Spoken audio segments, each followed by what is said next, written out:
to Roast Boredom. My name is Tom. I'm Tai Chi Travis. Oh my god, I am your Cody for this evening. And I'm Mike. How's it going, guys? I'm having a great time not seeing you guys anymore. Yeah, me too. Yeah, I was sick of you guys breathing my air. Yeah. I can't even see you up there.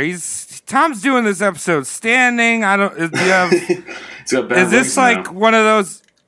Yeah, is this one of those things where it's like you can't sit down all the time? You're gonna go unhealthy. I mean, that's true. I think that's true. There's a hole in my ass, and it's not the hole that should be. But it's They a got new two of one them? developing, like one of those Brazilians who get those shitty butt injections Yeah. from sitting too much. Yeah. Don't they like inject like cement into their booties? I mean, they're not supposed to. No, it's silicone.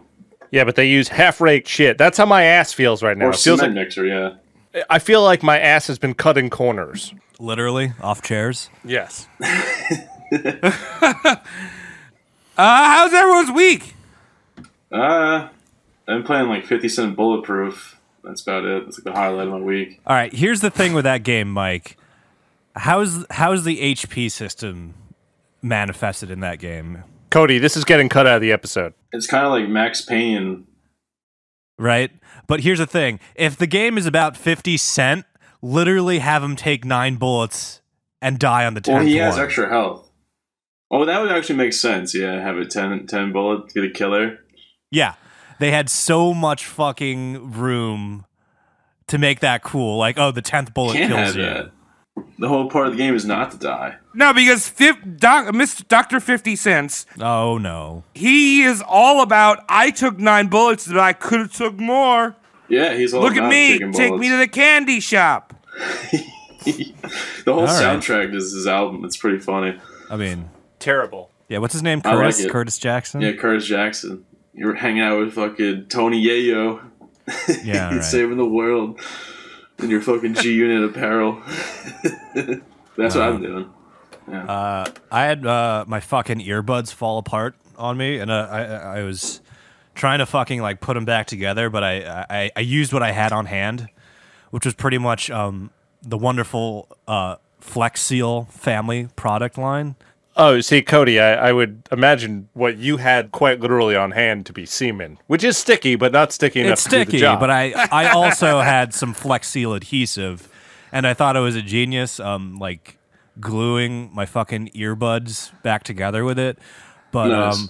yesterday, I will embarrassingly admit I did spend a shameful amount of time with a fucking earbud glued into my fucking ear canal. Wow, that sounds painful. How's your hearing today? Jeez.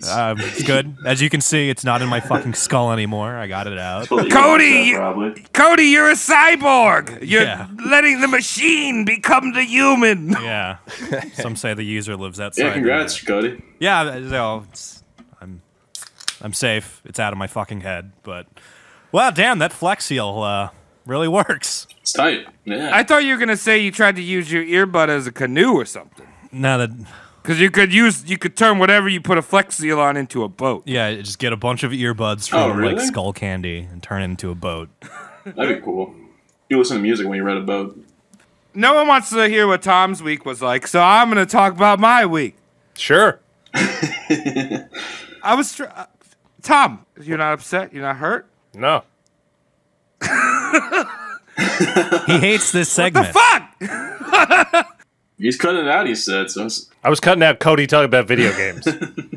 I had a good week. was Mike. The only thing was last night. Actually, 2 nights ago. Even though I pay $150 to keep my car in a garage, someone broke into it What? and started smoking my cigarettes, in my car. I mean, my car's a trash beast. There was just like garbage everywhere anyway. Yeah, because they took the But- cigarettes and Yeah. not the car. Someone went into the parking garage, I guess when the door was closing, and just like fucking hung out in my car all night. And of course, we're in like COVID time, so I went in there like a Ghostbuster, and I like desanitized everything. Jeez. How did Yeah, they that get sucks. into your That car? sucks. I left it unlocked. Okay, so stupidly. they didn't like break a fucking window to get in or anything like that. No, I mean, like, you know, the Plus, you off- do car hopping. He's checking the handles to see if they're open. I know, you know? like, I know the apartment I live in is like, make sure you lock your car, and I usually do, but my keys are broken. I'm lazy as fuck, so like, I don't want to like actually fucking turn the thing. I'm like, it's in my garage. And if you got $150, you know, to nut up a month, they should at least be Have some like have security. some security on your. Apparently, car. there's cameras, so they were like, we're gonna look and see who. Like, but I mean, the guy Yeah, like went through we'll my get to trunk. it. He like, it was all garbage in there. Oh, Lots really? of like Dutch Bros bottles and Starbucks cups and What is Dutch Bros bottles? Is that your cologne? Yeah, what's going on? no Dutch Bros is like Portland Starbucks, but better. Oh yeah, you were saying, Dutch Bros. but no damage to the car aside from No, you missing besides- cigarettes. Well, besides the fact that the motherfucker had the courtesy of like smoking all my cigarettes and then putting one out on my upholstery, which is great. Oh. Nice. Yeah. That's a real motherfucker move. Yeah. Yo, if you ever see this guy, don't call the cops. Just kick his ass. Right? Yeah, I there's- know. And he won't. And when I kick his ass, it's pretty much like a death sentence because he can't go to the hospital. Good. Doesn't mean Corona. He's a dirty motherfucker. All right. That's a fun week. Anyone else? I mean, just earbud stuck in my fucking Looked at head. the sun for a little bit. You really don't want to talk about your week, Tom? No, thanks. He kind of did it with his ass problems and why he's standing up right now. Yeah. I look good right now. Yeah, pretty ripped. Very I authoritative. can't see you or Cody, but I can just imagine you guys look great. Why don't we go into the episode then? Sure. Woo! Yeah, tonight's we've done this before once, Yeah, but backed by 2 popular times. demand. I did those 2 small ones too. Don't forget about those ones. Oh, the Master Series ones? Yeah. Oh, yeah, you did one of those. I did 2 of them. I don't know 2 about boys. that. This is, I did a pirate and I did someone else. I forgot. Are you talking Good about just New pirate. Year's? I don't know. Oh, fuck it. Listeners, let us All know right. if Mike is lying. Yeah, if we have Mike to go doesn't pay. know. Yeah, go to I'm our not lying. subreddit that we just found out exists. Oh, yeah. Thanks. weird. Whoever made that, thank you. That's very funny. Just talk he'll shit just about shit in me. there. Just talk shit about me exclusively, please. Make me feel Taking one bad for the for team. standing. All right. So, Mike, who's Yes. on the Chopman's taggy bag? The boy that's on today's chopping block is Charles Guiteau. Who the fuck's that? Yeah, I have no idea. He is a horny assassin. Horny assassin, great combo. I'll give you a quick summary about him. He's a Charles Guiteau was a attention-craving bastard responsible for the assassination of 20th President of the United States, James Garfield. Ah, that type Wait. of shit. You guys remember that guy? He's Oh. the guy. yeah, man. He's the guy that stopped the lasagna from happening in America. Yeah, that was totally this guy, Travis. You are 100% correct. We don't even need to do the podcast. We're done. Travis just cracked the egg. I'm just saying, without Garfield, we wouldn't be a country because, like, Garfield hates Mondays. America That's hates true. Mondays. Isn't, Yeah. Wait, what's his name? Jim Davis. Yeah. He's not dead yet. We can't roast him. Well, I mean, I wouldn't roast him. Or is he dead? He's just a guy. He's the same. He's a guy who bought a lot of orange paint.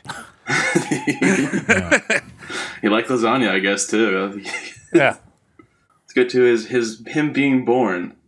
He's shooting out of the vagina in this one, all right, guys? Yeah, dude. Oh, he's blasting off? Blasting off Yeah. into life? Yeah, coming into life right now. So he was born on September 8th, 1841, as the 4th child to Luther and Jane Guiteau Okay. in Freeport, Illinois. Oh. Freeport, Illinois. So that's a fun place. I've never been there, but I'm sure it's like lots to do. Yeah. So Especially at that time. Yeah. Charles comes from a really special family. So Charles's father Luther was a religious psychopath, and he would constantly put the fear of God in his family.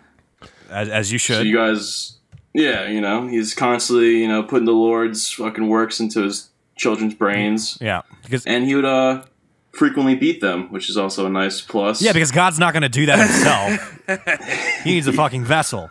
That's Yeah. the way you raise kids. You say, guess what? you make him There's a man hiding in the bushes. He loves you. But guess what? He's going to beat you if Yeah, you the don't sky do bushes. good things. Giving the lessons of life right now. I think it's good he's, if you put your kids on rotation to help you mailbox the other ones. Then that's how you gain their trust and also put the fear in them at the same time.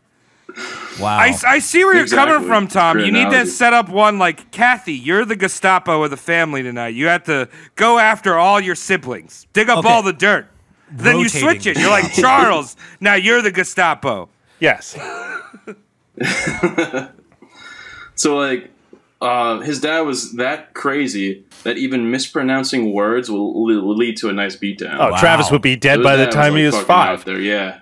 No, I'd probably you be say so almonds alive. or almonds instead of almonds, you're getting fucking smacked. You know what I mean? Yeah, watch your almond mouth. Yeah. Yeah, as long as you don't say tomato. Let's call the whole thing off. Yeah. That's called an abortion. Just call the whole thing off. Yeah, it's just back alley. So not much is really known about Charles's early life except some accounts by his other siblings, and they referred to Charles as very distant and quiet and to himself, kind of, growing up. Which is understandable when your dad's just like, screaming Jesus at you all the time, beating the shit out of you, and fucking Illinois, what else does there fucking do? So, There's very little to do, yes. except learn about God. So Charles's mother would eventually pass away when he was around 7, which meant more time to get to know his dad's fists. You got to be familiar with those. What was the name of his dad has 2 friends. He's got Fist 1 and Fist 2, but I'm sure Oh, he got yeah. names for him. Yeah, I love naming my fists. Probably right and wrong, or Jesus and Satan. Probably, I can imagine. Wait, does he use... So, What He was uses it? Like Satan to jerk Ben off. and Jerry, one for the sweet, one for the sour right here. To get the funny combo, you need to have like one sound epic and give the other one a common name. Like, oh, this is Viper Fang and this is Karen. Like, that's how you fucking you have your opponent caught off guard, and then you go in for like the fucking rabbit sucker punch. And guess which one of these is a bitch? I think his dad had love-hate tattooed on his knuckles, too. Oh yeah, that's good. That's good. Silent ease, make the punches stronger. Years later, Charles was in his teens. His father would eventually remarry, and that would actually anger Charles to the point where he would eventually leave home and decide he wants to go to college because he ends up inheriting some money from his grandpa, which was $1,000 back then, which is the equivalent to like 28 grand today. Wow. I looked up. Yeah, he got a lot of dough. That's a pretty decent chunk of change. I'm going off to college. I'm gonna sell drugs. And this is before there was a federal income tax, so he got to keep most of it. Yeah. Oh, remember the good old days where dying didn't cost you money? Yeah, they just put you in a field, Yeah, like let's go. Let's yeah. This guy throw can some sleep holy here water, forever. which is free, by the way. Just toss it all over you. Yeah. Hey, safe passage over. So now Charles is in college. He's getting his fucking learning on. And Charles is a little bit of a narcissist, it seems, or he thinks very highly of himself. Interesting. So he's like, oh, I'm fucking so smart. I'm going to fucking ace everything in college and fucking become a fancy lawyer. Charles would eventually flunk his entrance exams into Michigan University, which ended his college career. So he didn't get there? Well, he actually didn't really attend. Yeah, he really didn't get to go to college. He just took the entrance exams and just failed. wow. Oh, just what the world needs, another lawyer. And he didn't get there. And He didn't I get want there. He failed it. I mean, I didn't make it through college. He's kind of relate to this. But here's the thing. He failed the entrance exam of an entity that wanted to take his money. You know what I mean? So the college was kind of like, you're too dumb for us to take money from. Yeah. He was a complete imbecile. Did you find out, was this guy actually stupid or just like, I mean, what? It's hard to once we get more into it, it's hard to it's like what his real intentions were. If maybe he was like a mastermind, maybe, or some type of but we'll get into that Mike, later. you and I know All right. that this guy, he didn't have a learning disability or anything like that. Okay. He had a serious ego on him, and definitely below average intelligence, thinking that he is super smart. Those are the best types of people. Like, those are the best types of people. Yeah, complete narcissists. Like, I see them at my coffee shop job, and we take the name, and I'm like, oh, your name is Steve, okay. And I put it out there, Steve. He's like, that's not my fucking name. You spelled it wrong. I'm like, no, I spelled it Steve. It's like I put it's Stearw. That's how you spell Steve. Stearw? Like, you're a the worst dumbass. human ever. Jesus Christ. I'm so sorry trying to deal with people like that. I wouldn't exactly call this an odd duck situation, but Yeah. you could have thought of a better analogy because I'm sure you run into these people all the time. Yeah. Docs. I don't want to dox Steve. He might come back at me. He's a lawyer. Steve is a lawyer. I just had a call with him before. You're basically dead. He was actually the one smoking cigarettes in your car. Oh, wow. Oh, no. He actually brought his own cigarettes and threw yours out. More evidence. Doesn't like the camels. All right. Yeah. On to the next one, guys. Imagine if we did that for every slide moving forward. Just announce it to everyone. Like, next one. Wait, I take that back. I'm not done with this slide yet. Oh, good. Okay. So he failed. He's an idiot. He's a fucking dumbass. And he's a narcissist and all this. So his dad's like, Charles, you should become more closer to God. Like, forget about school and all that shit. You should join this community up in upstate New York called the Oneida community. Really now? You guys have any idea what the Oneida community is at all? No. Ever heard of it? Oneida explanation. But I am imagining like this conversation he's having with his dad when he's like 18. He just failed out of college and he's kind of bummed out. He's like, I was obviously too smart, and they didn't want me to get there. Yeah. This is a conspiracy against me because I am very smart. And his dad's kind of like just, just loading some quarters into his boxing glove. And he's just like, well, son, maybe God's the answer, as pencil pushing and book reading never got anyone anywhere. It was the love of God. Wait, how? Love the dirty, like, notion of loading quarters into a boxing glove. That's some old school shit you don't see done anymore nowadays. No, I got those damn refs fucking it all up. Yeah. Well, I mean, how far upstate are we talking? Because, like, when you say he went upstate to some weird religious place, I'm just thinking of, like... Oneida, New York. I'm just thinking about, like, Alex Gray and his estate in Hudson Valley, where you go and experience new things, like Tool. Like Pool? Like Tool.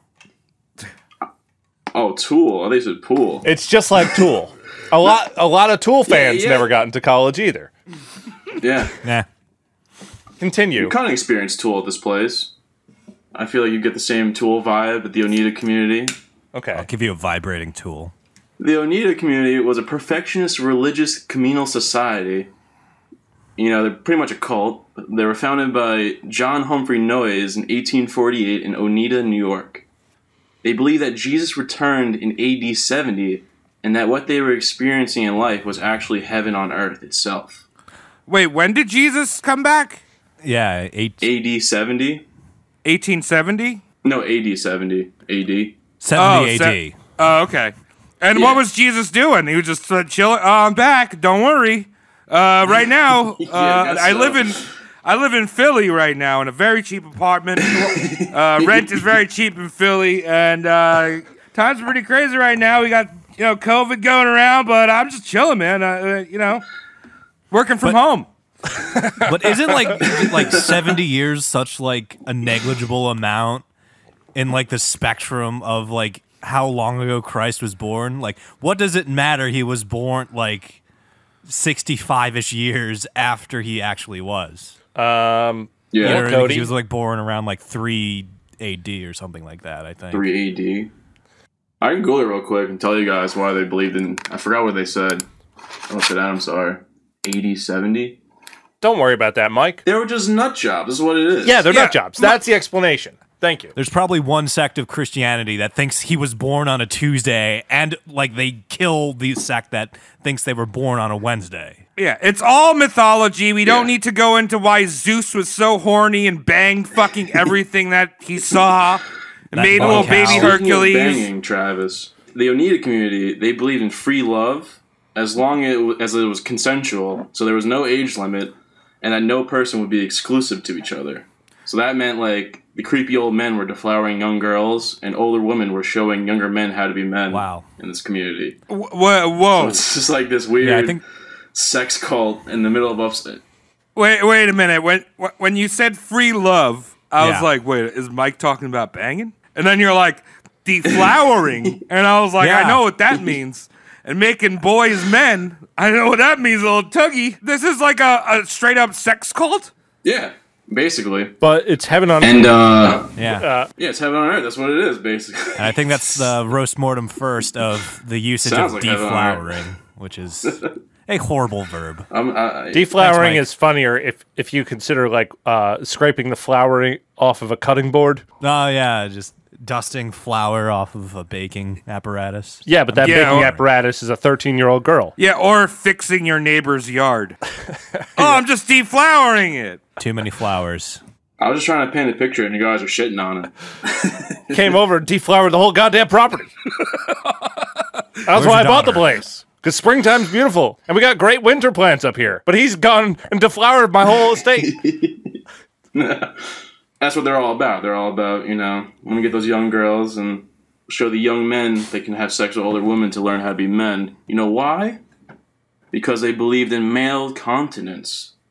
Does anyone know what that means? Male continence. Well, I know what incontinence means. What's continence mean, Mike? So they believed in holding in an orgasm while having sex to prevent pregnancies.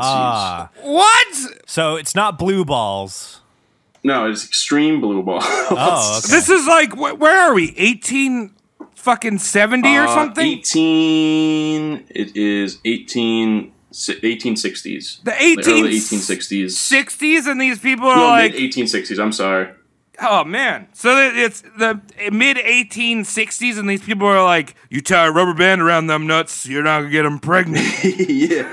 Well, they were into selective breeding, so they didn't want anyone to be having kids that shouldn't be having kids. So they're all about that, holding in nuts. Holding in nuts. And the reason why they had older women have sex with younger men is because the chances of them getting pregnant were very low. Yeah. That just sounds like an excuse to not have sex with your old bag of a wife and go fuck younger ones. Yeah, basically. Yeah, young strapping men with prime erections. No fucking of these peers. You must fuck up. That's basically what it was. Yeah. It was like they kind of exclude. Yeah. They just told them the people that were really in the community, like John Noyes and his close circle, were the ones that were doing most of the banging. Right. And the kind of like the other people, like Charles, that was there, he was just kind of like a spectator and was like, I want to get in on this, but I can't. Right. He's just watching these old men have cum dribble out of their cocks. Extremely slow rates. Well, Charles, I don't think Charles could handle it anymore. He's kind of looked at as an outsider due to his habit of jerking off all the time. So that's still true to this day. Wait, so he's sitting there and like some fucking 17-year-old's getting his like MILF porn fix, like, but actually doing it. And he's just like in the bushes like, oh yeah, I wish I was that baby boy. Yeah, basically. This community, they're pretty tight-knit. Did they all like sleep in a barn together? It looked like from the pictures, it looked like they had a nice farmhouse. So maybe some people slept in the farm. Right, it was multiple people in a room. Like, no one had private quarters. Yeah, you're just breathing in each other's farts. Yeah, and watching other starved young men. Basically, yeah. Just a giant room. Yeah, right. Orgy pit. Just sex going on. Right, a lot of sex, and then Charles just sitting there just like, fucking, I love God, but I love nuts. This is so hot. Shut up, Charles. Put that thing away. Wait, but hold on. They, I know, before you move away from this cult, was it exclusively like older men with younger women, or was it like everyone's banging? It was more, well, what happened was, so he's got this, like, he's weird. He's like fucking out there. So no one really likes him at all, and it has to be consensual, so no one wants to really have sex with this guy. And he's like fucking, he's also a peeping Tom too, so he keeps like spying on people and like, you know, he gets caught a lot, you know, doing it. And then he actually had a nickname there called Charles Guiteau. Yeah, old Charles Get Out is here. That's pretty good. Yeah. What? So this guy is too creepy where he's like being outed in a sex orgy cult. Like, you know what I mean? That says something. Like, there's always an ugly are usually duckling. Inviting. Yeah, he basically was the ugly duckling. Remember what I said about the male continence thing where you can't bust nuts at all? I mean, they believe that it drains men's vitality and led to disease. Wait, that's why they believed in that so much. I believe in that. That's why I don't jerk off. all right, Proud Boys representative Tom. But also to put, he jerks off during the show. Yeah, Tom's microphone started black, now it's white and milky. It's my Snowball, guys. Covered in cream. It's my Best Buy Snowball USB microphone. Anyone could buy one of these pieces of shit. It's not a windscreen, it's a Siemens screen. Siemens screen, nice. It's made out of bush. I still have some Chef Boyardee on my windscreen. It's pretty gross. Wow, that's horrific. I wish that was semen. Nope. Just mouth semen, which is Chef Boyardee's spit. Oh, nice, Travis. Mike, let's get some more on this. So, what's it called? Back to Charles cranking nuts. They had these things called mutual criticism chambers, which also helped Charles not get laid. Which was basically everyone in the community sits in a room, like a giant courtroom, and they just tell you everything that's wrong with you if you ever get caught like doing any acts of like sin, which is jerking off and stuff like that, or being like just like a freak like Charles was. They would just like tell him he's conceited or like selfish all the time. This is a fucking Dr. Phil episode. Great. This guy's so ahead of his time. Yeah, they would just roast him. Yeah. Yeah, he was just constantly getting roasted by everyone in the community, so no one wanted to do anything with him, so... he was actually privately shunned by the end of his time in the community. And he actually just spent most of his time inside of his room with his thoughts. Oh my God. It's pretty sad. Yeah. I think communities are important for this reason. Like, we don't have face-to-face communities anymore. I'm not even talking about pandemic shit. I'm just talking about in society, no one just gets together and does shit. I think we could adopt this and really straighten ourselves out by just belittling each other. Yeah. And being proud of things you do. How dare you? You should be ashamed of anything you do. This podcast is atrocious. I hate it so much. Thank you. I hate all of you guys. Well, you mentioned Dr. Phil. It sounds like Festivus. Oh, the airing of grievances and then airing of grievances. Yeah. Oh. I like this. And then like there's an aluminum pole in the corner that no one knows why it's there. And now the feats of strength. Should we do a Patreon video of us airing grievances? Who's the recipient of it? Everyone can get mad at me. Dude, we should do a Discord bonus episode where anyone in the Discord could just call in and then we just let them talk about us, but poorly. Once they say something nice, they get locked out. Mm-hmm. Yeah, that's how we know they're done with their tirade. No. You know what I mean? Right. And it's just like, Mike's beard is looking fine. And then we just hang up, disconnect. No compliments. I love that idea. Yeah, banned. Well, let's talk that over after this. Mike, continue. So, he's busting. He can't help but bust nuts, and he's getting roasted by everyone in this Oneida community. Roasted nuts. He's been privately shunned by this point, and they actually everyone in the community deemed that he was insane due to his compulsive masturbation disorder. Oh no! So everyone thought he was just a nut job. I mean, he is. But yeah, basically, he is. He's not wrong. Well, I'm just saying, like, I don't know, like, he's just touching his penis while people are having sex. What's wrong with that? Just don't get caught. If that's like a no-no in the community, like, when's the last time you were caught jerking off, Travis? A long time ago. I think it also might have been his allegiance to God, maybe. That maybe been his downfall. That maybe he like confessed to it, probably about it, that he was doing it and stuff like that. He probably couldn't hold it back. You think like after the orgies, he went up to someone, like tapped someone on the shoulder who was in the middle of this fucking orgy pit and was just like, "I did sin." He couldn't help but look. Yeah. I'm sorry. I saw what you were doing to this 16-year-old girl who's certainly pregnant now. And I had to join in mentally. And, no, Tom, here's the proof. Here's what I did. You are a piece of shit, you know that? Go sit on that chair and wait for us. Yeah. Instead of showing him the proof, he's probably just runs up to them like, "Oh, sin! Let me sin all over you!" I can't stop sinning!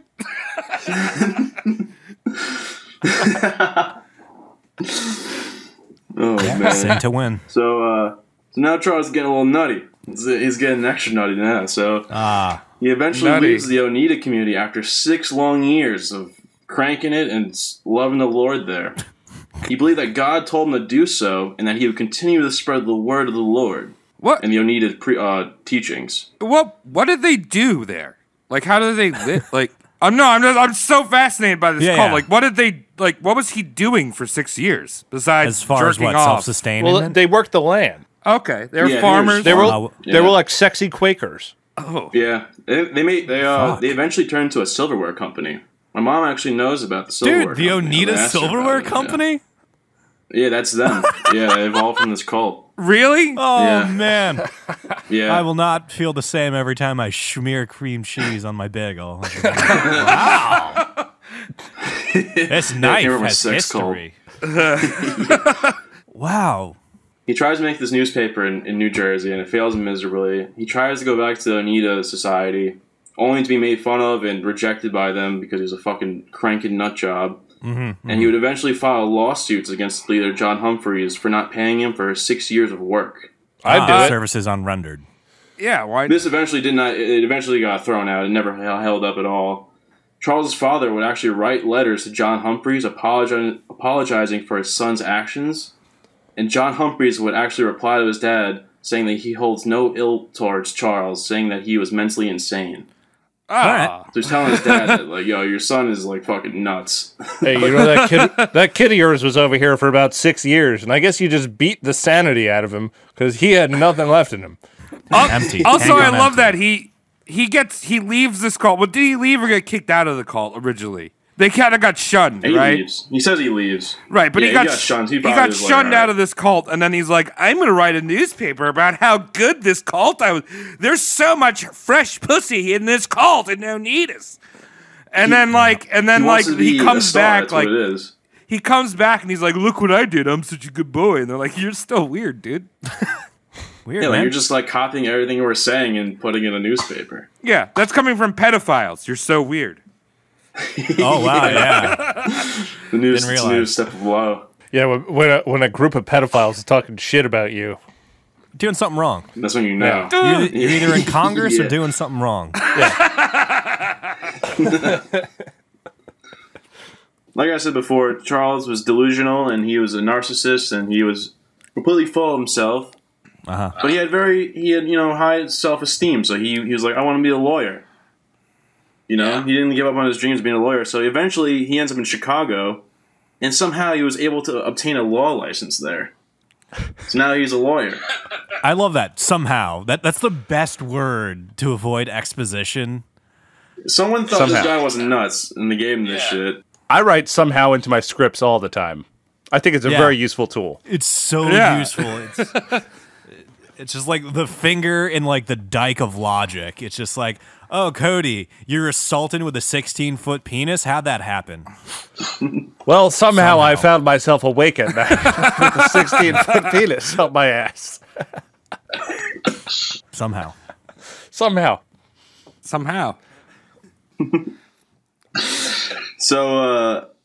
he's a fucking lawyer. You know, Charles Guiteau is a fucking lawyer. You know, he's like Celino and Barnes for you fucking Long Island people. Oh, wow. Celino and Barnes. Call 888-8888-8888. Is that just it's a fucking ultra-local commercial. You just alienated like 97% of all of our listenership. That's just for the diehard Long Island fans. Yeah, they need to know about Celino and Barnes because they might break their legs someday, or Deborah might assault them at work. Call 888-8888-8888. So, and he still had some money left over from when he went to college from his grandpa, so he ended up starting his own law firm.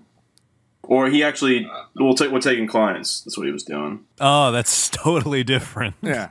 I'll take your money. From masturbator to attorney. All right.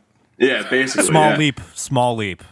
So he would actually use fake recommendations from prominent American families to boost his chances of acquiring clients. Yes. Even though he was a really shitty lawyer, so he would like just trick all these people to take cases with him, and he would just scam them out of money. That's some Gaston be mean shit. That's where I think he's not really all that crazy. Maybe he had like some underlying, like he was a scam artist, kind of like just a dirtbag. Fucking narcissist was a very appropriate word you used earlier. He actually only argued one case in court. Most of his business would come from bill collecting, which he was very persistent at. That was his thing he loved to do, was collect bills and get money. Give someone with mental deficiencies the task of collecting money. That's the first thing they're going to wake up and be like, gotta get the money. All right, what do I have to do today? Eat my Wheaties, get money. Knocking on doors, shamelessly, because, you know, doesn't care. He doesn't know what crazy is, you know? So he's just knocking on the door like, oh, where's the money? That's just Charles being Charles. I'm picturing him just like sitting outside of like this, you know, debtor's window, just beating it. Like, you won't give me money soon. You don't give me money. You know those old knockers that they used to have on the front door where you like lift it up? He was really good at that because he's been jerking off all this time. So he has like the thrust and the downforce that you need to really let the people on the third floor know that you're there to collect money. Yeah, blast beats of door knocking. The people up on the third floor like hear the knock and they're just like, wow, that guy masturbates a lot. Oh shit, that's some good wrist. That's the knock of a debt collector. Yeah, that's a thrice daily motherfucker down there. Is that a woodpecker or a person that pecks his wood? Who got semen on the doorknob? All right, take the money. Take the money. Just don't come back here. I'm tired of cleaning all this semen up. He actually got married around this time too when he was a lawyer, and somehow this man was able to find a human that actually liked him. And he was married to a woman named Annie Bunn for a short time, and she was around for like most of his lawyering days. And she had Annie Bunn? Yeah, that was her name, Annie Bunn. Did she own like a kiosk in the middle of a mall or something? That's the great-great-grandmother of the Auntie Anne's. Look at me. Yeah, I'm a genius. I did that. Yeah. Well, now he doesn't together, man. Yeah, now he doesn't have to use his hand to jerk off. He can use a vagina. Yeah, you have someone else to do it for him, you know? Or soft pretzels. Or maybe he's just crazy, you know? So, but yeah, she would also testify like he would never take care of his clients at all. He would just rip them off. He would keep money from them and stuff like that if he ever got them any money. So, he's good at collecting. Yeah, he's just a pile of shit. So, he's married now, Annie Bunn. She's like, all right, this guy, he's got some wrist action. I like it. And Charles was very physically abusive to her. Didn't see that coming. Oh. Yeah. So Charles was very not nice man, laying his hands on the ladies. So she wanted a divorce after a couple of years. And Charles, being the narcissist as he is, he was very upset by that. So what he did was he had sex with a prostitute and then had her come to divorce court and testify that he was having an affair just to get back at his wife. What a Dr. Phil episode. Yeah, that's pretty dumb. Then what happens with the alimony then? Yeah. Yeah, and then you go that far. This is the 1800s. I don't know how they sell it. Yeah, it's like, see, I've been cheating on you, bitch. Here's the mouth I've been cheating on you with. Yeah, he had her testify that he was cheating on his wife to make it so like he was the one that was like causing the divorce. It wasn't like she wanted to divorce him, so he went out of his way to cheat on her with someone, so it looked like that. He's trying to seem like the badass motherfucker in this deal. Yeah, he's trying to seem like he's having sex with everyone. Of course his bitch wants to divorce me. I'm so hard to contain. I'm out there like left and right. I'm up there with sexy Quakers jerking them off. Oh, well, you people aren't hot enough for me. I'm just jerk off. That's what I did. Yeah, meanwhile, he's eating like cold hot dogs, and she's like, get your head out of the fridge and stop eating cold hot dogs. We're having a divorce. How dare y'all have sex with a prostitute? So now, Charles will actually write a book as well.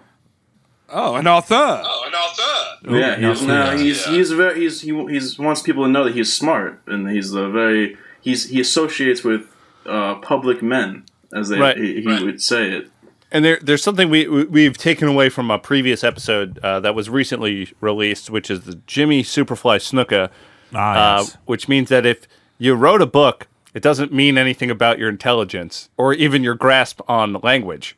Well, he didn't write a book, actually. He just plagiarized lots of works from John Humphrey and the Bible itself, and would just claim that it was his work. So he would actually go around and like sell this book and give like little demos or little like speeches and stuff like that all around the country and stuff like that. Yeah. So now he's a motivational speaker. Yeah, he's trying to spread the word of God now. I like this. Being a lawyer really wasn't working out too well for him, so I fucking really like this. It's like, hey, what book you want to plagiarize from?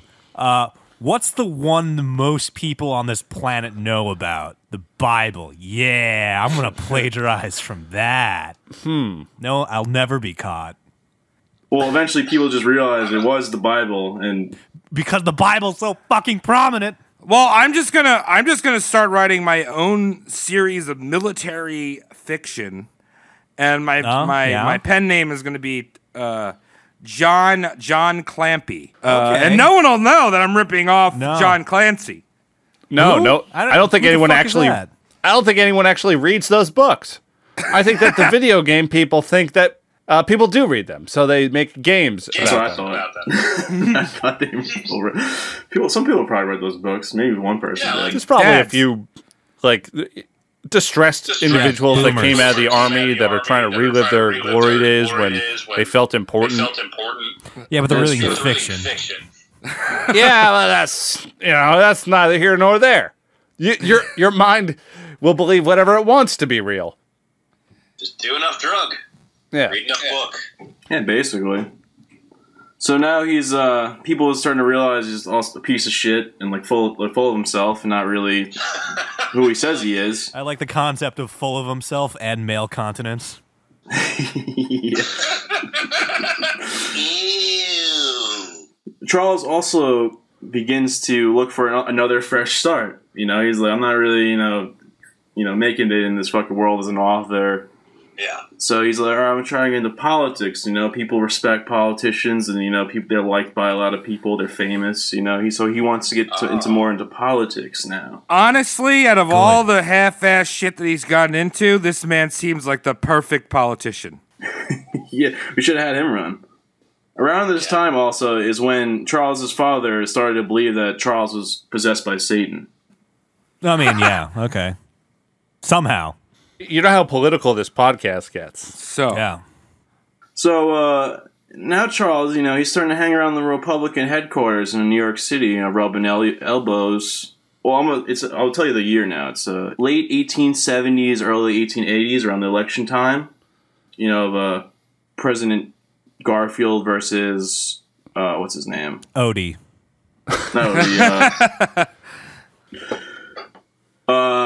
Hold on, Mike, I'll save you real quick. So right now, politically, there is a rift in the country amongst the majority of the country is Republicans at this point because this is just after the Civil War.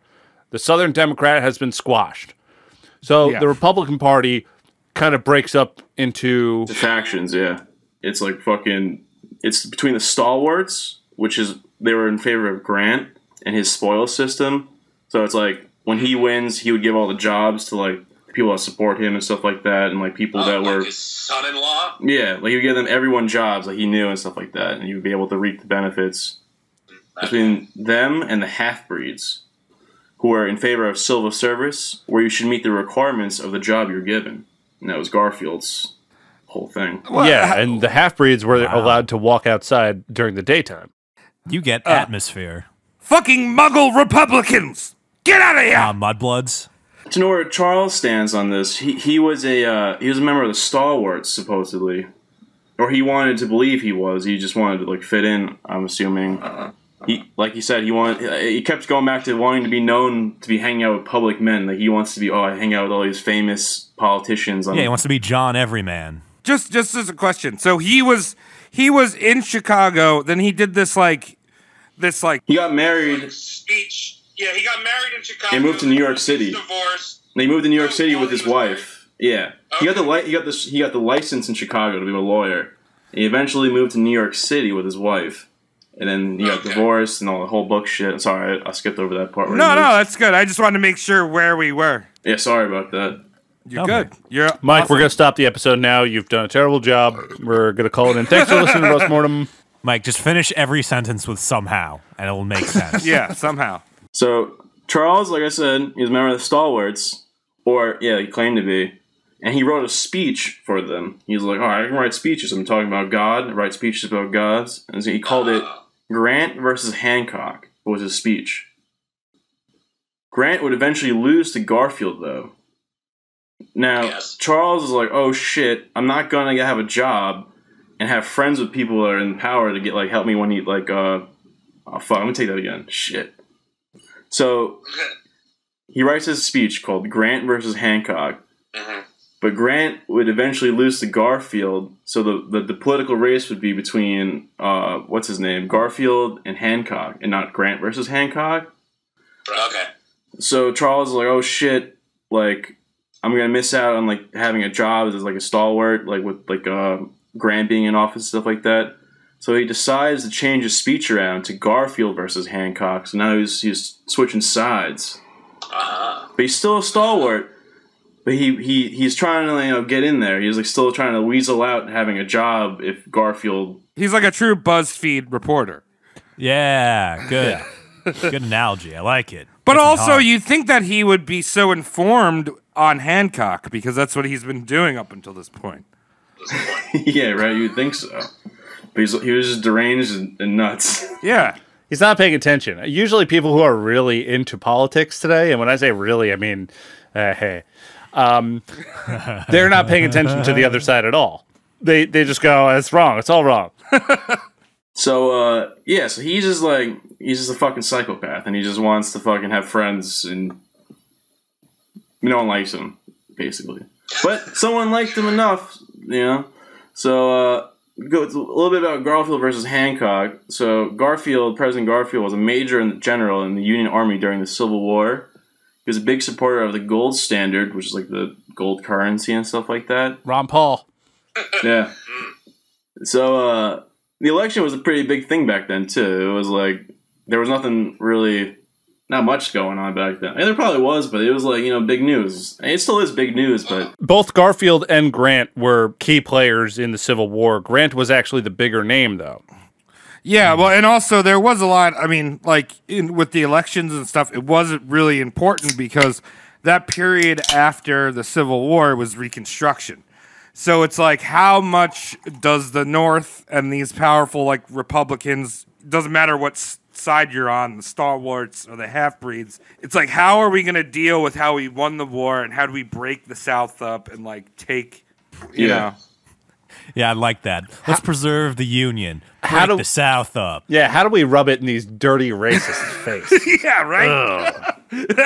I have an idea. Why don't we give them all the Publix, and we'll keep all the shop rights? Oh, no. Sir, that's masochistic. We're going to introduce a poison called Mountain Dew. Very, very low-key poison, but don't tell them. We'll get the illusion that it's selling in droves up here, but in reality, we'll barely carry it anywhere.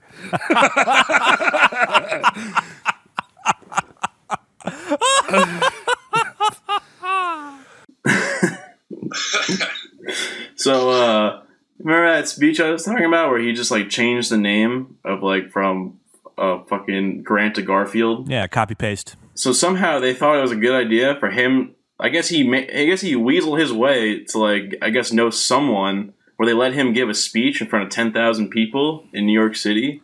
So he gave this speech about President Garfield versus Hancock, but like I said, he just crossed out his name, put Grant instead. Or no, crossed out Grant's name, put Garfield. So he's giving this speech, and none of it's lining up. Like, none of his accomplishments make sense at all. Oh. Like, he didn't even change, like, I don't know, Grant's, so, I don't even know if this is true, but Grant at Antietam or whatever. He's like, I don't know, Garfield's at Antietam, whatever, he fought in the Civil War, right? It's like, Same shit, doesn't matter. Interchangeable names. So he just freeballed this fucking speech in front of a shit ton of people, and he thought it honestly was. In Charles's mind, he thought it went well. Charles was like, I fucking killed it. I'm gonna be fucking in there. Like, I'm gonna have a job when this guy gets elected and all this shit. I know the feeling because I've done stand up like 4 times, and 3 of those times I had that feeling. I fucking killed it. I'm gonna get a job. Yeah. Charles would consider this the peak of his political career, even though it was just the ramblings of a madman. I like it. There you go. Eventually, Garfield would win the election, and Charles, in his own mind, he thinks, oh, because of my speech, that's why Garfield has won the election. So he thinks he's entitled to something now. He thinks that like he deserves like the best of the best. I can't wait to tell my ex-wife about this. Yeah, but so he thinks like, oh, my speech went well and I'm fucking set. But basically, he's just an outsider and people think he's just nuts because the speech made no sense. So he's completely just batshit crazy. Love it. So now that Garfield is president, Charles heads down to Washington, D.C. to get the spoils of President Garfield. You know, with every new president, this means that every job in the federal government went up for grabs. This means you had to get in line at the White House and plead your case for the position you wanted. So, this line was very long. So, for about 3 months, Charles would wait in line every day to leave a message for the president. And the exact title he wanted, he claimed that he deserved, was to be an American consul in Paris. Wait, did he actually wait in line? Yeah. Like, when there's really? That's how it was back then. There was no emails or anything like that. Just take a message with a date on it, motherfuckers. I didn't know that. It's like, I want to be Secretary of State. And you just wait on the Secretary of State line. But because it's not like he got to talk to them, right, Mike? No, he was talking to the secretary. He was leaving them a note to give to the president. Yeah. So every day he's getting online to leave the same fucking note. Like, Dear Mr. Garfield, I think I should be a president's best man over in Paris. What you think? Why don't you come meet me at IHOP? I got VIP tickets over there. We could talk it over. That was basically how it went. He didn't even own a clean shirt at this time. He was like going full on fucking, sketchy. Stank boy. Yeah, just the overalls trying to be like, what was it, Mike? The fucking correspondent in Paris? Say the title again? Yeah, American consul in Paris. Yeah, in just overalls, nipple out, hairy chested. And I think this guy could have had a clean shirt if his wife wasn't able to take all of his shirts in the divorce settlement. Should have kept at least one, man. Check this shit out. I banged this whore. I'm fucking badass. Oh, wait. I just lost everything? That's fine. I got a friend president. I got VIP ticket at IHOP. I'll be there next week. You can come see me. It's okay. Yeah, or as they say in France, IHOP. Oh, we got pancakes. So, yeah, they're like, he's there for 3 months. He's doing this. He's going every day. He's like, I need this fucking job. Like, I think even at one point he actually comes in contact with Garfield and he's just completely ignored by him. And that kind of that gets the clock going in his head where he's like, oh, well, like, fuck, like, I kind of just don't like this guy. Now, what entails coming in contact with Garfield? Did they, brush penises while they were, trying to, get by each other in a crowded hallway? I think he was actually leaving a note for the secretary, and he walked by to go to his office. He had tried to stop him in the hallway, like, Mr. President, and he just completely ignored him. Oh, he's the president. Yeah, he's busy. Yeah. I imagine him being all schizophrenic and thinking a lot of people are paying attention to him and his inner thoughts. As the president walks away after he's like, Mr. President, turns towards his metaphorical camera and goes, what have I created? Like Malcolm in the Middle shit? Yeah, because he got him in office in his own head, you know? Yeah. Right. He's owed shit. He's like, I can't control my creation anymore. Yeah, he thinks he's Frankenstein. And Garfield's like, I got shit to do. Everyone had my way. Yeah. I got lasagna to eat. I literally have to take a shit. Yeah. I got documents to sign. I got to read a lot of words right now, written probably with no grammar checks whatsoever. Never. It's hard to be president. And he's just sitting out there in the lobby, shaking and sweating, going, this isn't going as I planned. Basically, yeah. So, eventually, by May of 1881, he was told personally to never return by the Secretary of State, James Blaine. They're like, get the fuck out of here, dude. You fucking suck. Fucking smell like shit and you're just talking. So now Charles is like, oh, I'm fucking mad. I was owed something. I was supposed to give you a fucking... He wanted to be in Gay Parry! Yeah, he thought he was owed something. He got him the presidency. So Charles, he's now more delusional than ever and upset about being ignored, claims that around this time he was hearing voices from God or the devil telling him to kill Garfield. I wonder where this is going. Well, yeah, not too long ago, a couple episodes ago, we had a person that was hearing voices from the God or the devil. You just never know. Yeah. They sound so similar. It's like tuning into a podcast for the first time. You're like, is that Jared or is that Bill? I can't tell. Their voices are so similar. Which white guy is that? Oh, it's Clive. I've actually got a little feedback. Apparently, Travis and I sound a lot alike. Come on, people. I don't sound retarded. Yeah. Tom just doesn't sound as suave or like knows how to slur his words as smooth as possible between each other. Yeah, dude, the portmanteau of your voice it's definitely smooth, possibly from the brain. Yeah, you ever hear that song where the hamsters are dancing and shit? That's how my voice sounds. There's a lot of portmanteau. Are we using that word right? Not really, but it's fine. Mike, continue. He was hearing these voices from God or the devil telling him to kill Garfield. But he wasn't the only one upset about this whole job situation. He also claimed that pro-stalwart anti-Garfield newspaper articles brainwashed him as well with thoughts. So he's seeing these newspapers about Garfield being this fucking... not what he's claiming to be. He's like, oh, this is God telling me. These are the signs. Like he's like, oh, so he's getting all these fucked up thoughts. Right. So now he's like full tinfoil hat mode, right? Like now he's like, he's going full smooth. His brain is completely smooth right now. Yeah, like this is the Dale Gribble listening to like police radio if that existed back then. Pocket sand, motherfucker. Yeah, you could write a very Dale Gribble line for all the highlights here. You know, my dad must beat me because he sees something special that he's trying to suppress. That college did not like me because they knew I would shame their professors to no end.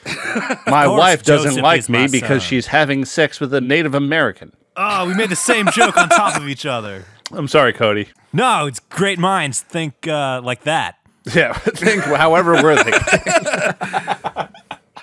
So, he's got, like, from when this happens, there's, like, a 2-week period where he's like, I'm getting these thoughts, they keep coming, but I'm gonna give it 2 weeks. If I keep getting these thoughts after 2 weeks, it's a sign from God that I have to do this. Okay, this is like Joanna South Scott, horse coming back. Yeah, so he's giving it a 2-week fucking minimum. He's like, 2 weeks, but if, like, the thoughts stop coming and the newspapers change, I won't kill this dude. Mike, let me guess. He takes that ride, and he's like, I'm sailing for 2 weeks, dog. There it is. Yeah, that's basically it. So he's... 2 weeks go by, he's like, all right, I guess I have to remove this guy. It's fucking God's telling me to do it. Yeah, go time from God. Yeah, it's go time. Fucking can't pussy out now, fucking Charles. Going to hell. I don't want God thinking I'm a pussy, ever. Gotta go out like a fucking champ. So, Charles spends his last $15 on a silver .44 Webley British Bulldog, which is a pistol. Being the narcissist he is, he claimed he went with the silver one because he wanted it to look good in a museum after he was done using it. Not nice. Gold. He knew the wooden one would look like shit, so he opted for the special one because the wooden pistol. Well, the wooden handle. Wooden handle, yeah. I'm just imagining a funny, like, full wooden pistol, though. The other guys, where he gives them the fake pistol. Yeah, it's like IKEA particle board. Well, I certainly know exactly where this famous pistol is. It's can't place the where this museum is, but it's somewhere. You just said it. You know exactly where. Okay. Yeah, exactly. So where is it? I'll look it up right now, actually, if you want. Yeah, tell Travis what he's doing wrong. Still location. I've seen his dead body before. It's in the Mutter Museum in Philadelphia. I didn't even know that. I went there back in October. I probably saw his dead body. What? He's not dead yet, though, in my mind. Yeah. So, yeah, so he shoots Garfield, and he says that whole shit about him being a stalwart of the Stalwart Party, but... Right. So, he actually does nothing. He lets everyone fucking, like, the police and everything fucking just swarm him and gets taken into custody right away. So, he's fucking off to jail he goes. You know, no struggle, no nothing. He just, like, take me. Drops the gun and everything. Yeah. Okay. Typical assassin shit, yeah. Yeah. So, what's it called? Fuck. I forgot what I was going to say. Oh, so, when he got caught... Yeah. He had prepared his own legal defense for when he got caught. Like I said, like that assassin's note he sent. And he also had these like newspaper clippings of people that were against Garfield, claiming that they were going to help him out once he does this. They're going to be like, oh, this guy is like what we've all been like waiting for, someone to like restore order to like America and stuff like that. Oh, the chosen one. Yeah, because he removed the president. But actually, embarrassed by the whole situation, those same newspapers he had... you know, came in contact with, or he wanted them to like help him out. They put a halt to all bad press about Garfield, and even celebrated his career instead. They actually went in another route. So that plan totally backfired on Charles. All right, so here's the thing: is like we always see that. Like when we talked about George Bush, we did the George Bush episode, and all these newspapers were like, George Bush had the best presidency ever. Yeah, they're just trying to cover their tracks, basically. They're like, oh, this looks bad. Like, fuck. This guy actually did it. And that's the fucking moral of the show. Just because someone dies doesn't make them a fucking saint. I resent that you said that we have a moral. Well, yeah. A protocol, Thomas. A protocol. Okay, fair enough. Yeah, so he does all that shit. It doesn't work out, so he's fucking sitting in jail now. Fucking miserable. So...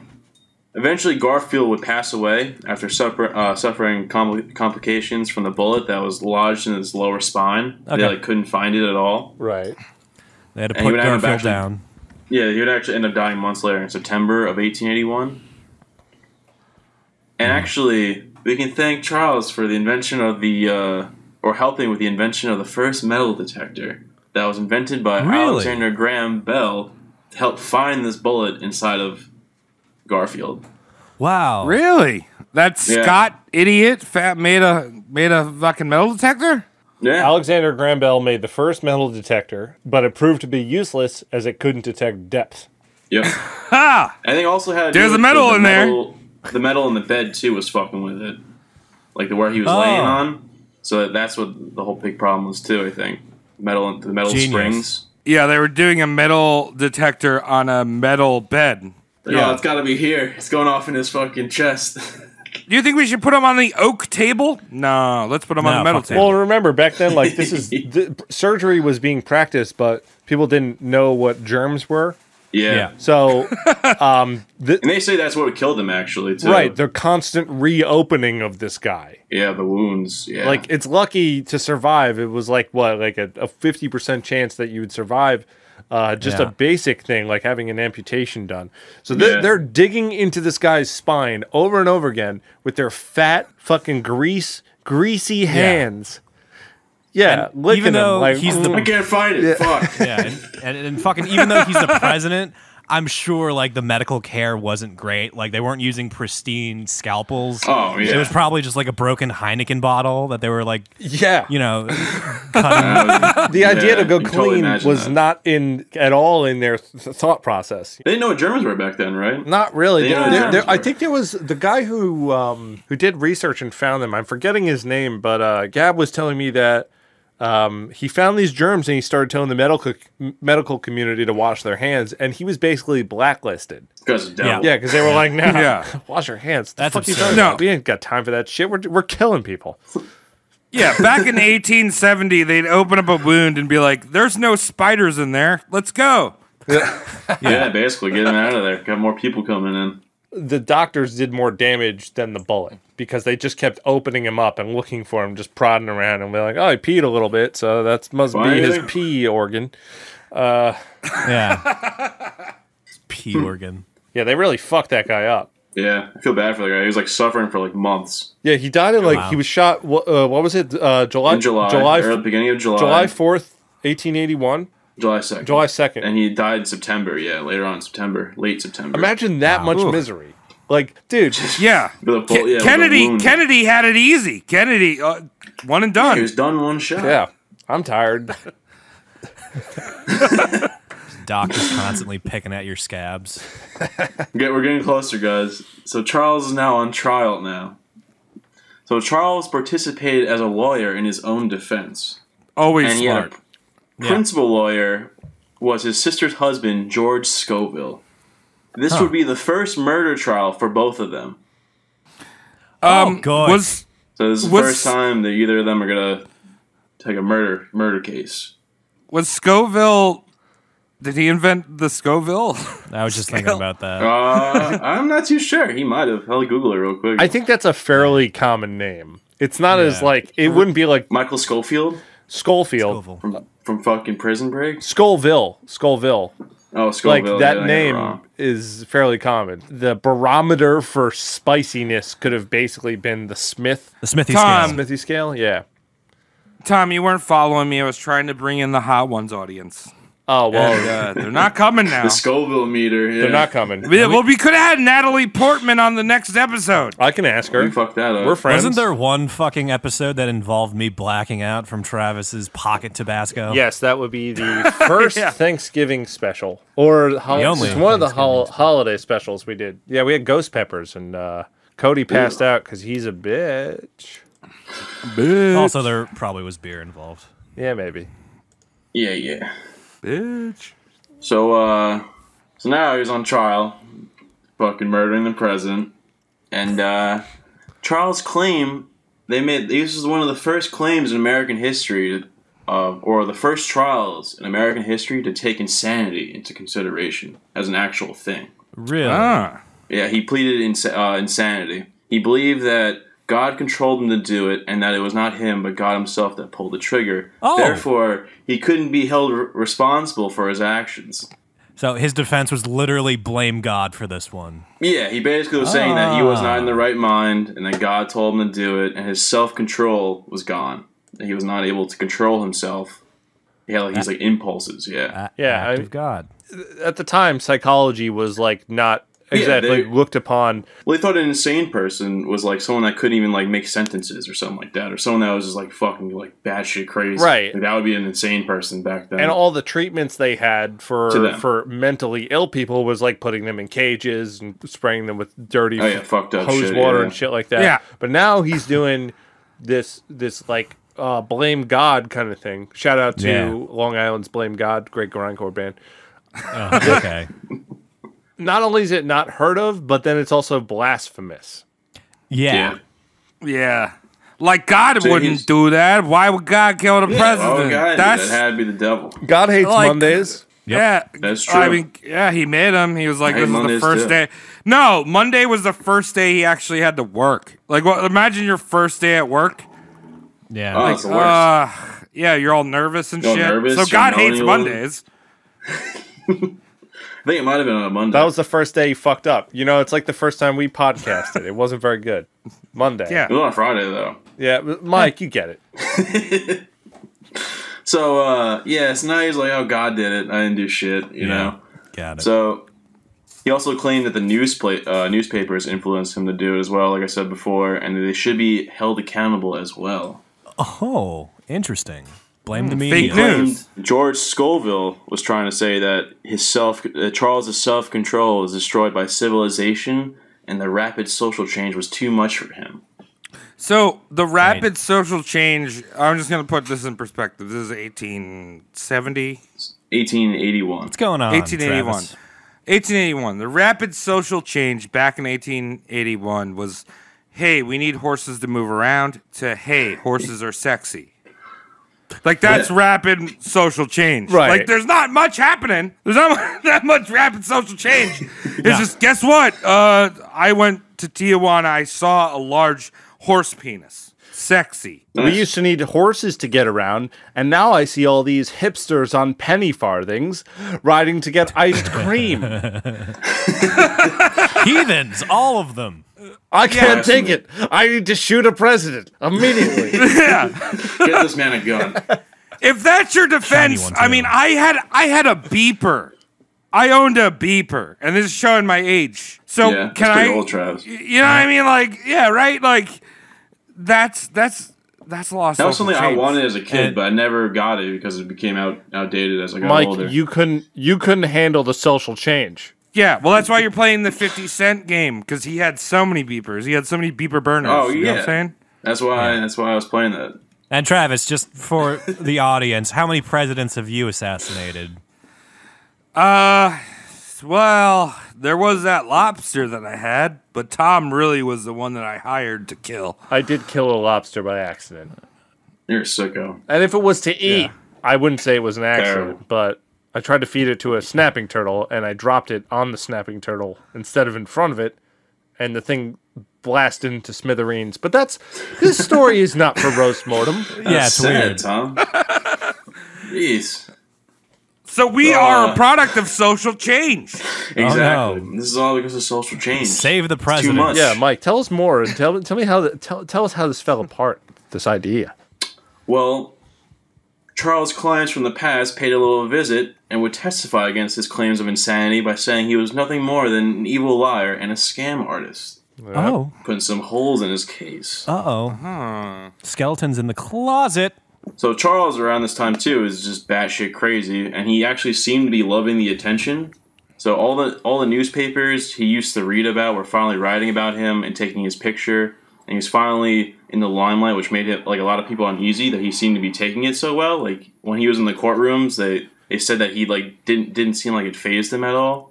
He kind Right, of was so like, this is like- enjoying it in a way. Right. This is like serial killer 1.0, right? They all get off on this shit. Yeah, he I mean, no, loves he's the not a attention, serial. like, loving He's not a it. serial killer, but like he's like, I did this.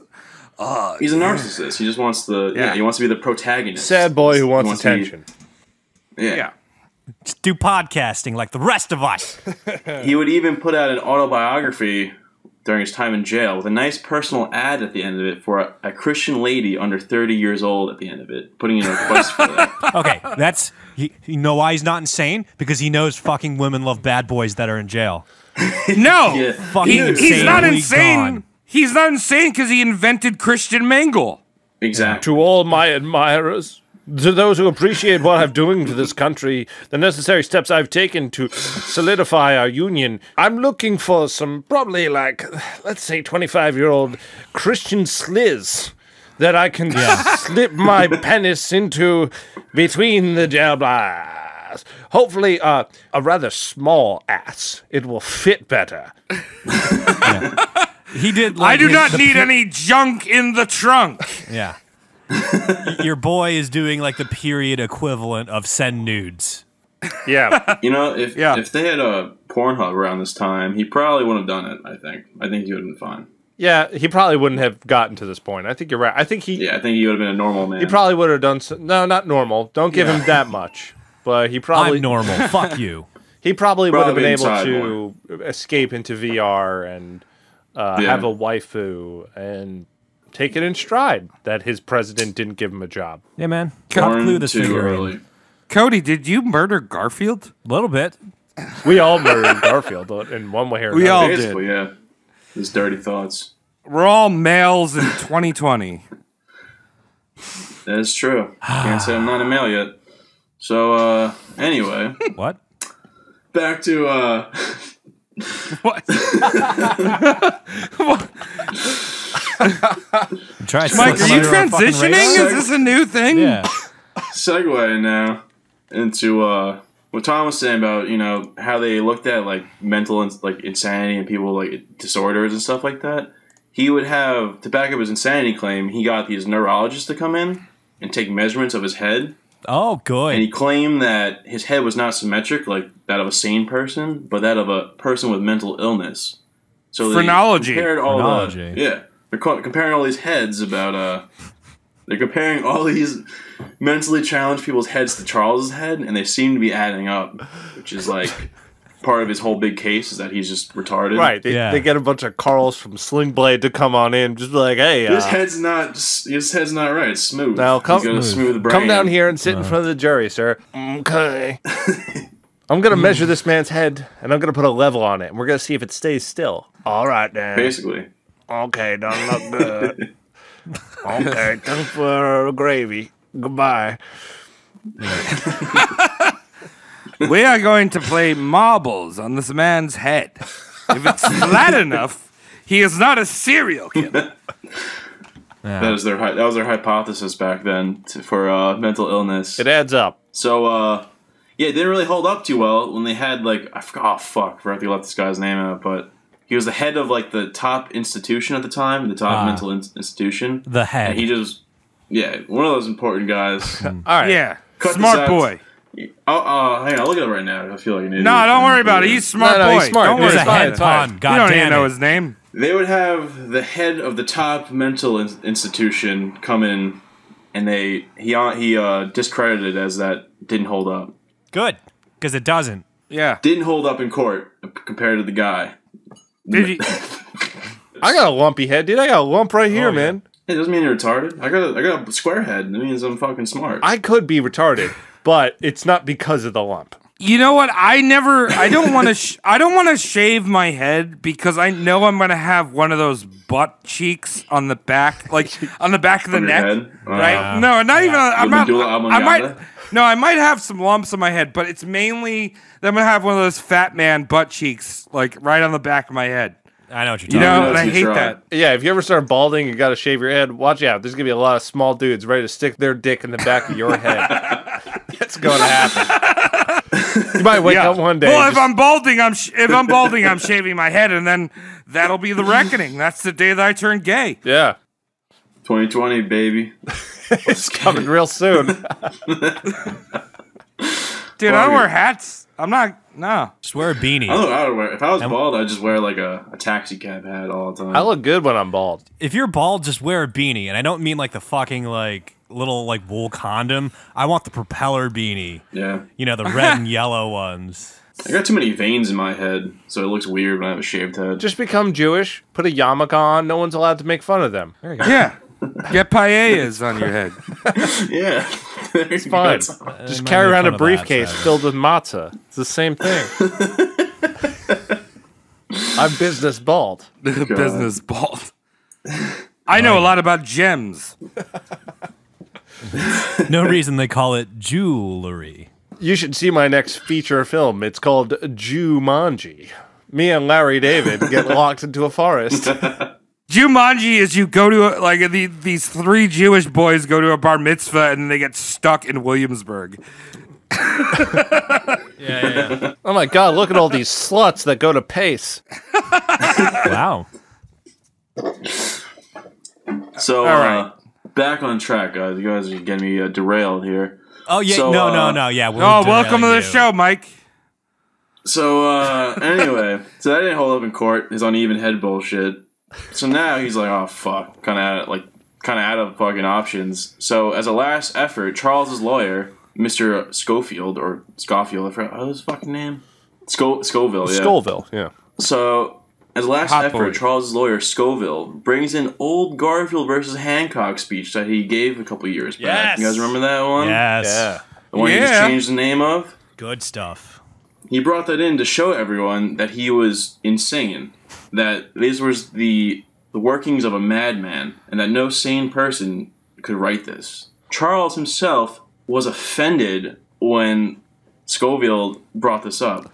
He actually argued with him, his own lawyer, saying that he was making him look like a fool, and that his speech was given to the leading men of the country, and that it was a great speech. I made a president with that speech. That's pretty insane, you know? They kind of proved it. It is. It's funny that that's the one thing he refers to as his political career. That's the only reason he's able to pen that in.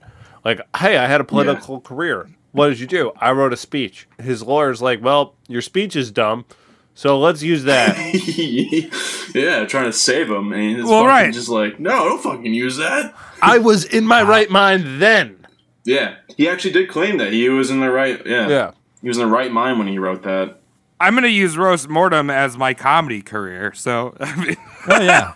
Yeah, me too. My real. So, the trial itself actually lasted 72 days itself, but the jury only took 7 minutes to come up with a conviction. Taxpayer money, baby. Yeah. gotta move that shit. It was very quick to get to the end of it. Does anyone want to ask me how this boy dies? Anyone take a guess? I would like to illustrate a point about this 7 minutes of deliberation that the jury got. Yeah, go for it. They probably walked into the jury room, all looked at each other and go, let's hang this son of a bitch. And everyone was like, aye. And then they were all like, you guys want to pee real quick? I got to pee. Yeah, I was going to say, like, they all rubbed one out with the other 6 minutes. Yeah. Yeah, I mean, 7 minutes, that seems relatable to fucking Charles's life. Yeah, so... Although it depends on what type of porn you're heaven. watching, because then you could probably bust one out in like a minute. Yeah, if you're doing like a speed jerk. 50 seconds. Yeah, it's 7 minutes on paper, but it's really just 20 seconds or so. Yeah. You gotta clean up. They knew what they were going to do the first day of trial. They knew what was going to happen, probably. Yeah. He killed the president. Come on. Caught red-handed. Nothing out of that. I'm surprised it lasted 72 days, but the plea of insanity kind of dragged it out. It was a for fucking... Yeah, but here... If he's totally schizophrenic and all that shit, like, what are we going to do for this guy? Nothing. Even if he wants to go to a mental hospital, it's like... It's probably worse than death. Yeah, exactly. All right, Just fucking kill this prick. Yeah, I mean, yeah, Judge said that. regardless of your motives, regardless of like whatever, it's like you kill the president of any country, not just the United States. If you kill a president, country.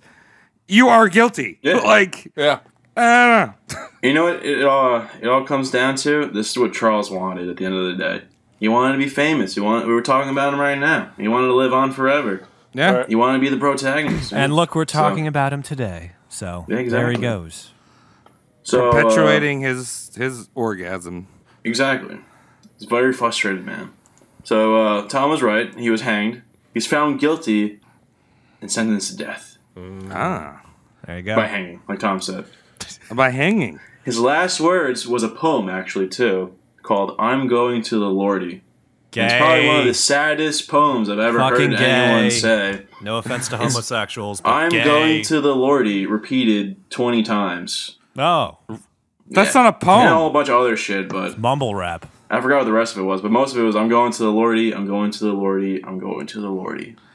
He requested an orchestra play as he gave this speech before he was hung, and they denied it. I wonder why. Can I get an orchestra? He was 41 when he was hung. Yeah. Oh, wow. Okay. Wow. Pretty young. Where this was in the Capitol, I'm assuming? Yeah. For everyone to see and throw their eggs and So children yeah, he at. was an idiot and a piece of shit person. There you go. And this is why I don't know. You don't read newspapers because it makes you want to shoot things. Stay away from the news. Take that away from this one. Yeah. Exactly. BuzzFeed. Don't listen. HuffPo. And hold that nut in too. Don't. That's why the president died. A president Yeah, died no, because let- a man hold those did in. not enough. No, let him go, dude. Let him Let it fly fly. like an eagle. Into That's your what that song is fucking about. mouth. Fly like an eagle to the sea. The sea is wherever Exactly. you want it to be. It could be my lower great lip. picture, Travis. Mike, I'm sorry. I was a little distracted just now. Did you mention the bit about the orchestra? Yes. Yeah. Okay, sorry. Great part. You're Yeah, he requested thinking an about porn orchestra to again. play for I'm Going to the Lordy, Right. and they were like, no, we're not going to do that. Yeah, you don't deserve Nah. any of He's that gonna shit. fucking die. You're an enemy of the state. Fuck off. Immediately. We're going to hire one guy to play kazoo a half mile away from you. just to rub it in. We could save a lot on the budget, but we're still doing this. Everyone To quiet. spite We're your just dying kidding. ass. Party, Charles. Yell and scream while this moron is getting blasted. Yeah. You're not invited to the I- after party, Charles. We're going to have an orchestra then. I would have paid one guy just to fart vuvuzela into his dying face. Yeah. Yeah, I mean, I hate presidents in general. I don't like The Office, but It's oval. It's weird. Yeah, teach you that shape. But at the same time, this. I don't know how other people feel about Garfield, but I feel like he's an all right dude. And I don't know him. Hey, you're just shot by a madman. You can't help that. Yeah, you're shot by a stupid idiot. So now, good. I'm glad he's dead. He hates Mondays. That was a quick Charles 180. Yeah, Charles. You come to the conclusion Charles sucks. Yeah, Charles sucks. That's what I'm just trying to say. He should have been killed by someone else earlier. He should have been killed He should have been killed in the sex orgy that he was in, like smothered and covered. You know what I'm saying? Too busy having sex, probably too distracted to do anything. We know that you're having a hard time partnering up with people in this compound of free sex we have. We have one lady who's willing and consenting to have sex with you as long as she's on top. We keep her in that bond. She's a model T1 Ford. Nice. We've strapped some pig intestines to the exhaust, and you're going to have sex with it. That sounds like a good time. We won't come in. We'll give you privacy and have a blast. Have a blast. This guy's good. Political assassins are like the influencers before the internet. It's like, I'm going to influence this country. Yeah, that's true. No, but also like people. you think of assassin and you don't think of like a guy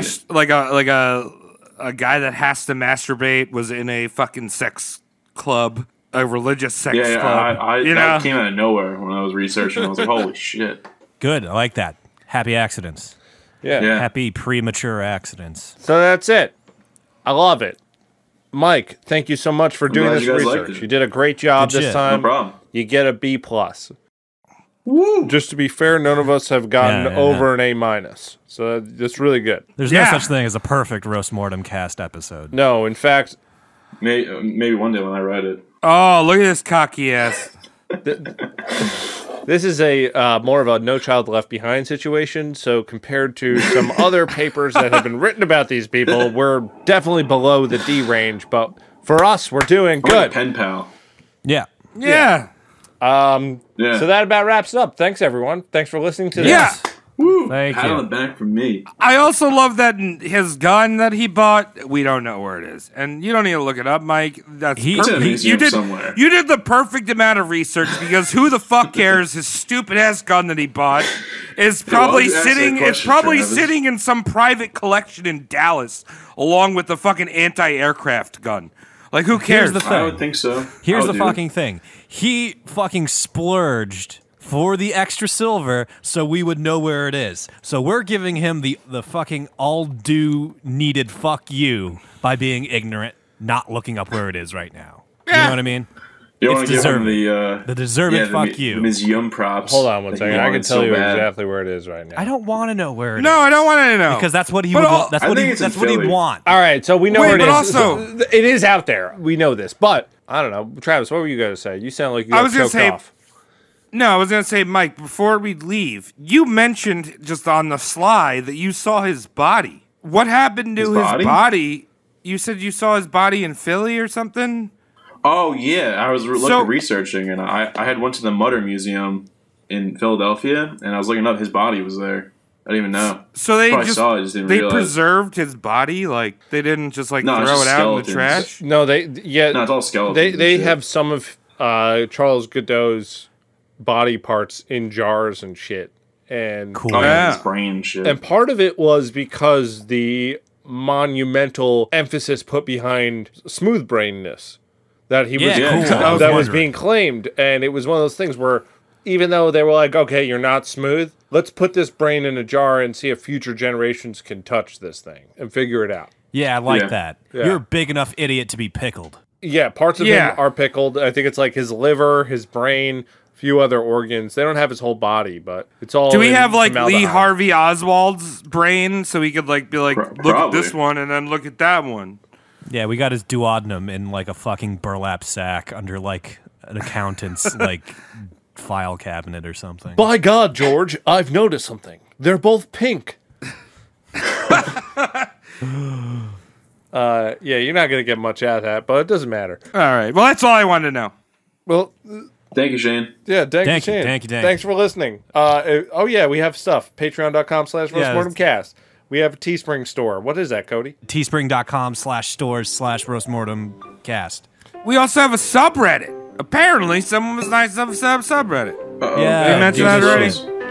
Yeah. No, yeah, it's reddit.com/r/roastmortemcast. Go do things there. We're in there too. Talk shit about us. Definitely talk shit about me because I love reading shit. Okay, thanks everyone. Yeah, that's it. Bye. Good night, guys. Thank you, Shane. Thanks, Shane. Thank you. Don't shoot Garfield. He loves Monday. It's the best day of the week.